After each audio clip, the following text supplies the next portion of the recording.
Hello friend, स्वागत है आपका अभिषेक एकेडमी के यूट्यूब चैनल पर। ज्योग्राफी एनसीईआरटी क्लास 7th की आज हमारा है चैप्टर नंबर 4 वायु।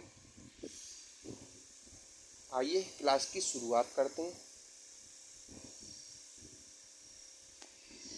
हमारी पृथ्वी चारों ओर से वायु से घनी चादर से घिरी हुई है, जिसे वायुमंडल कहते हैं। पृथ्वी पर सभी जीव जीवित रहने के लिए वायुमंडल पर निर्भर है। ये हमें सांस लेने के लिए वायु प्रदान करता है एवं सूर्य की किरणों के हानिकारक प्रभाव से हमारी रक्षा करता है। यदि सुरक्षा की ये चादर ना हो तो हम दिन के समय सूर्य की गर्मी से तप्त होकर जल सकते हैं एवं रात के समय ठंड से जम सकते हैं। अतः ये वह वायु राशि है जिसने पृथ्वी के तापमान को रहने योग्य बनाया है। कार्बन डाइऑक्साइड वायुमंडल में फैलकर पृथ्वी से विकिरित ऊष्मा को पृथ्वी पर रोककर ग्रीन हाउस प्रभाव पैदा करती है, इसलिए इसे ग्रीन हाउस गैस भी कहते हैं।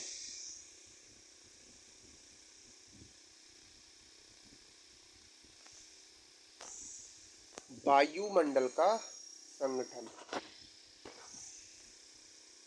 वायु का उपयोग हम सांस लेने के लिए करते हैं। वास्तव में वह अनेक गैसों का मिश्रण होती है। नाइट्रोजन तथा ऑक्सीजन ऐसी दो गैसें हैं जिनसे वायुमंडल का बड़ा भाग बना है। Carbon dioxide, helium, ozone, argon एवं हाइड्रोजन कम मात्रा में पाई जाती हैं। Nitrogen 78%, oxygen 21%, carbon dioxide 0.03%, argon 0.93% और अन्य सभी गैस 0.04% पाई जाती हैं। इन गैसों के अलावा धूल के छोटे कण भी हवा में मौजूद होते हैं। नाइट्रोजन वायु में सर्वाधिक पाई जाने वाली गैस है। जब हम सांस लेते हैं तब फेफड़ों में कुछ नाइट्रोजन भी ले जाते हैं और फिर उसे बाहर निकाल देते हैं, परंतु पौधों को अपने जीवन के लिए नाइट्रोजन की आवश्यकता होती है। वे सीधे वायु से नाइट्रोजन नहीं ले पाते।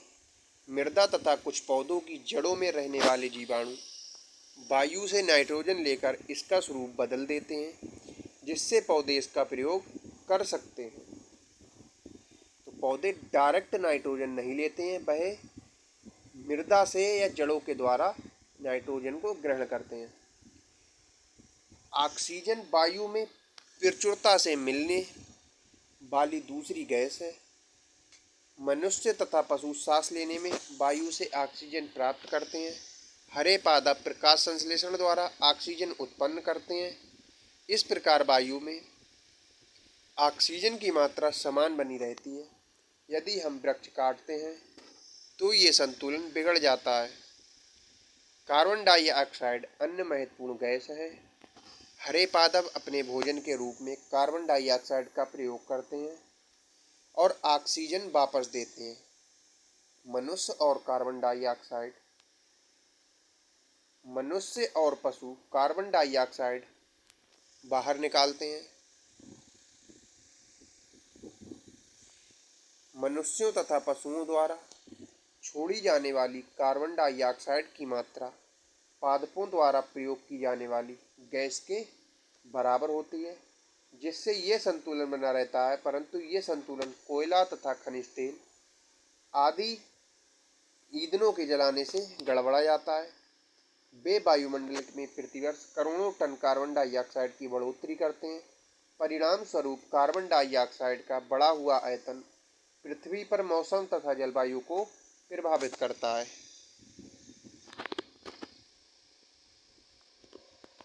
वायुमंडल की संरचना।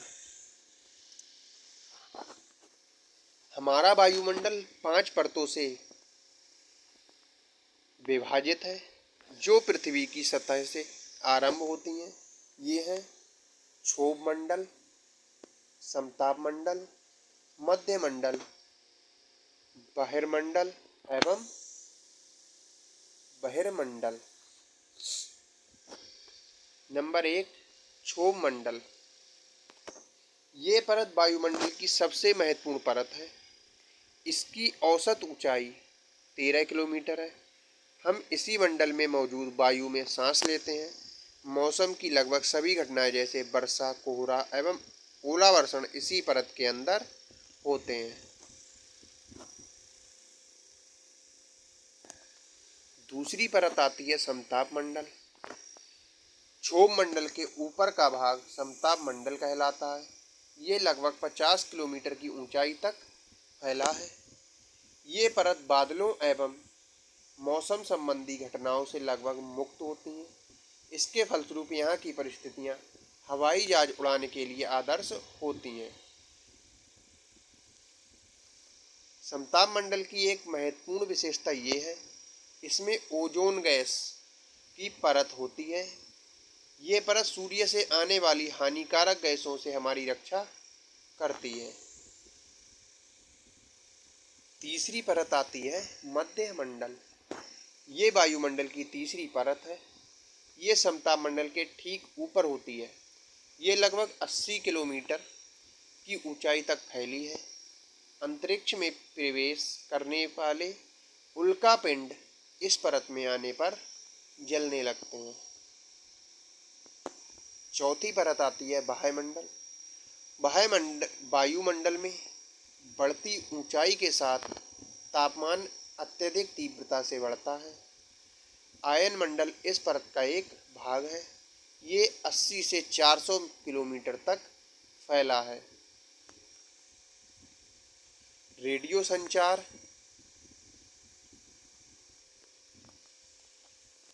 के लिए इस परत का उपयोग होता है। वास्तव में पृथ्वी से प्रसारित रेडियो तरंगें इस परत द्वारा पुनः पृथ्वी पर परावर्तित कर दी जाती हैं। और सबसे लास्ट आता है बहिर्मंडल। वायुमंडल की सबसे ऊपरी परत को बहिर्मंडल के नाम से जाना जाता है। ये वायुमंडल की पतली परत होती है। हल्की गैसें जैसे हीलियम एवं हाइड्रोजन यहीं से अंतरिक्ष में तैरती हैं।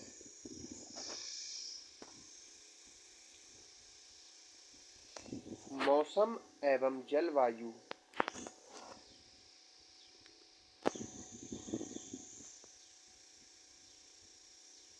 मौसम वह है जो इसके नियंत्रण बटनों से छेड़छाड़ करता है। मौसम वायुमंडल को प्रत्येक घंटे तथा दिन प्रतिदिन की स्थिति होती है। आर्द्र एवं गर्म मौसम किसी भी चिड़चिड़ा बना सकता है। अच्छा हवादार मौसम हमें आनंद देता है और हम घूमने की योजना भी बना सकते हैं। मौसम नाटकीय रूप से दिन प्रतिदिन बदलता रहता है, किंतु दीर्घकाल में किसी स्थान का औसत मौसम उस स्थान की जलवायु बताती है।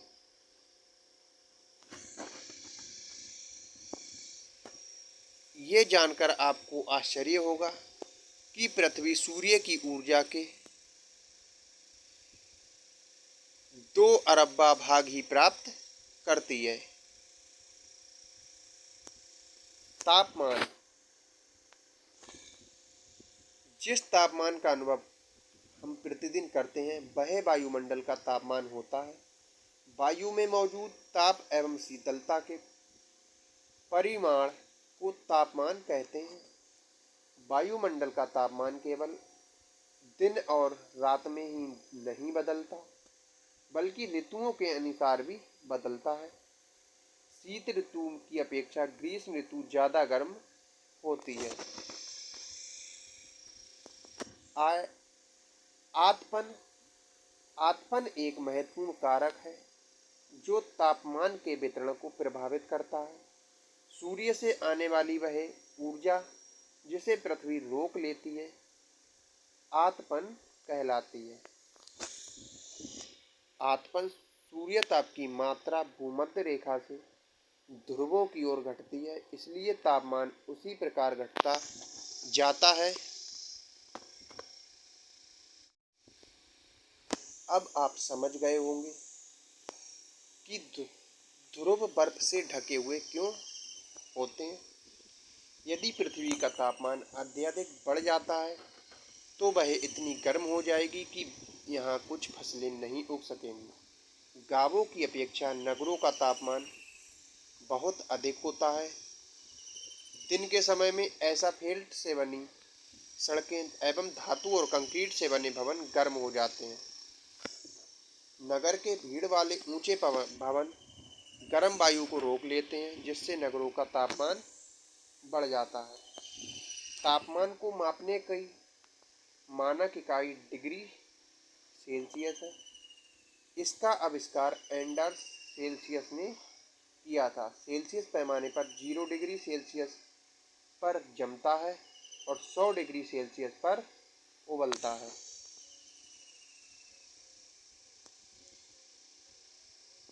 वायु दाब।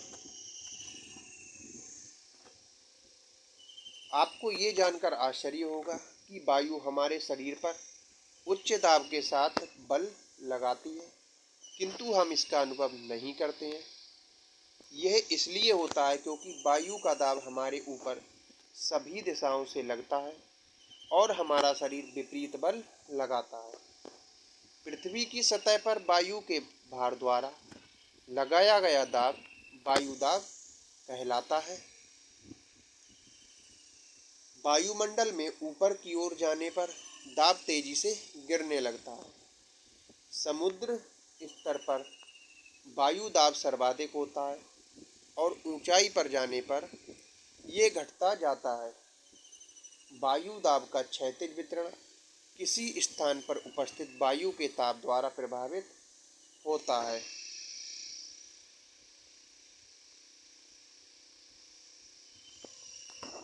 वायु सदैव उच्च दाब क्षेत्र से निम्न दाब क्षेत्र की ओर गमन करती है। पवन। उच्च दाब क्षेत्र से निम्न दाब क्षेत्र की ओर वायु की गति को पवन कहते हैं।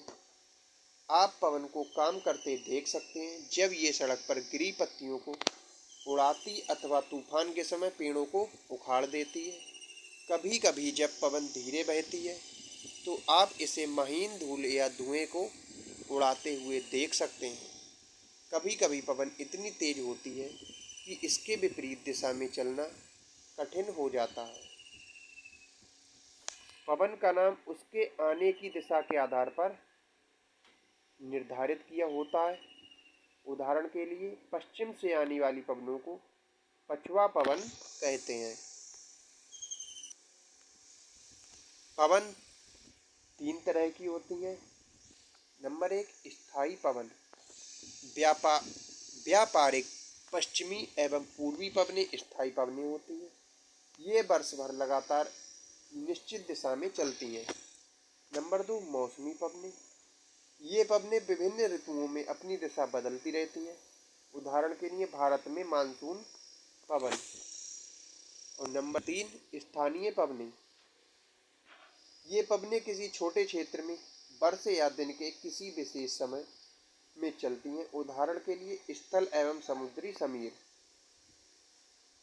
उत्तर क्षेत्र की गर्म एवं शुष्क स्थानीय पवन याद है, इसे लू कहते हैं।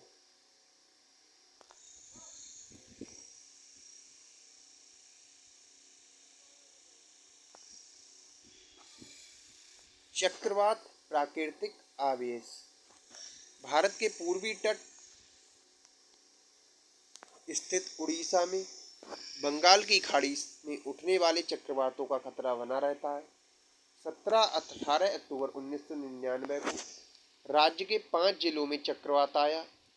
29 अक्टूबर 1999 को एक अन्य महान चक्रवात आया जिसने राज्य के एक बड़े भाग में तबाही मचाई। मुख्यतः पवन का वेग, वर्षा तथा ज्वारीय प्रेतोत्कर्ष से हानियां हुई।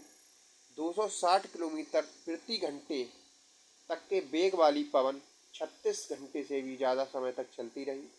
तीव्र वेग वाली इस पवन ने पेड़ों को उखाड़ दिया और कच्चे घरों को नष्ट कर दिया। अनेक औद्योगिक भवनों तथा अन्य घरों की छतें भी उड़ गईं। विद्युत आपूर्ति एवं टेलीफोन लाइनें पूरी तरह से कट गईं। चक्रवात के फलस्वरूप लगातार 3 दिनों तक भारी वर्षा होती रही। इस वर्षा के कारण उड़ीसा की प्रमुख नदियां में बाढ़ आ गई। चक्रवात पवनों के कारण उठी ज्वारीय तरंग स्तर पर 20 किलोमीटर तक आ गई।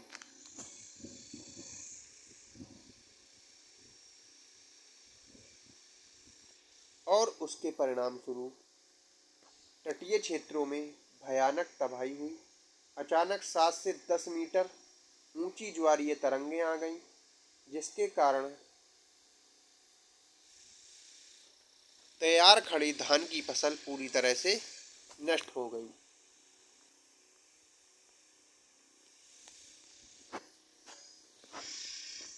25 अक्टूबर 1999 को पूर्वी पोर्ट ब्लेयर के निकट थाईलैंड की खाड़ी में अवदाब के कारण ये चक्रवात उत्पन्न हुआ और ये धीरे धीरे उत्तर पश्चिम दिशा में बढ़ी। गहन होकर इसने महान चक्रवात का रूप धारण कर लिया और 29 अक्टूबर को सुबह 10:30 बजे उड़ीसा के इरेसामा एवं बालीकोडा के बीच के क्षेत्रों को प्रभावित किया। इस महान चक्रवात ने भुवनेश्वर, कटक और 28 तटीय नगरों सहित उड़ीसा के पूरे तट को बर्बाद कर दिया। इससे लगभग 1,30,000 लोग प्रभावित हुए। बहुत बड़ी संख्या में पशुओं की मौत हो गई। धान, सब्जियों एवं फलों की खड़ी फसलों का भारी नुकसान हुआ। ज्वारीय प्रोत्कर से उत्पन्न हुई लवणता के कारण कृषि योग्य विशाल भू क्षेत्र अनुपजाऊ हो गए। साल, सागवान एवं बांस के बागान वाले विशाल भू क्षेत्र नष्ट हो गए। कोणार्क के बीच स्थित मैंग्रोव के जंगल भी लुप्त हो गए। आर्द्रता। जब जल पृथ्वी एवं विभिन्न जलाशयों से वाष्पित होता है तो ये जलवाष्प बन जाता है। वायु में किसी भी समय जलवाष्प की मात्रा को आर्द्रता कहते हैं। जब वायु में जलवाष्प की मात्रा अत्यधिक होती है तो उसे आर्द्र दिन कहते हैं। जैसे जैसे वायु गर्म होती जाती है, इसकी जलवाष्प धारण करने की क्षमता बढ़ती जाती है और इस प्रकार ये और आर्द्र हो जाती है। आर्द्र दिन में कपड़े सूखने में काफ़ी समय लगता है एवं हमारे शरीर से पसीना आसानी से नहीं सूखता है और हम असहज महसूस करने लगते हैं। जब जलवाष्प ऊपर उठता है तो ये ठंडा होना शुरू हो जाता है। जलवाष्प संघनित होकर ठंडा होकर जल की बूंद बनाते हैं। बादल इन्हीं बूंदों का ही एक समूह है। जब जल की ये बूंदें इतनी भारी हो जाती हैं कि वायु में तैर ना सकें, तब ये बर्षण के रूप में नीचे आ जाती हैं। आकाश में उड़ते हुए जेट हवाई जहाज अपने पीछे सफ़ेद पथ छोड़ते हैं। इसके इंजनों से निकली नमी संघनित हो जाती है। वायु के गतिमान न रहने की स्थिति में ये संघनित नमी कुछ देर तक पथ के रूप में दिखाई देती है। पृथ्वी पर जल के रूप में गिरने वाला वर्षण वर्षा कहलाता है। ज़्यादातर भौमजल वर्षा जल से ही प्राप्त होता है। पौधे जल संरक्षण में मदद करते हैं।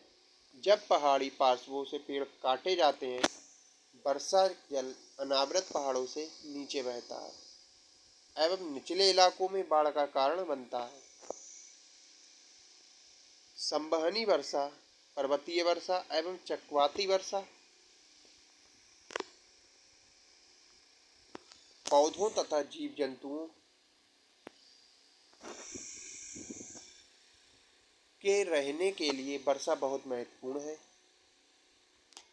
इससे धरातल को ताज़ा जल प्रदान होता है। यदि वर्षा कम हो तो जल की कमी तथा सूखा हो जाता है। इसके विपरीत अगर वर्षा अधिक हो तो बाढ़ आ जाती है। वर्षण के दूसरे रूप हिम, सहिम, वृष्टि तथा ओला हैं। तो ये आज का चैप्टर हमारा कंप्लीट होता है और कल मिलते हैं नए चैप्टर के साथ।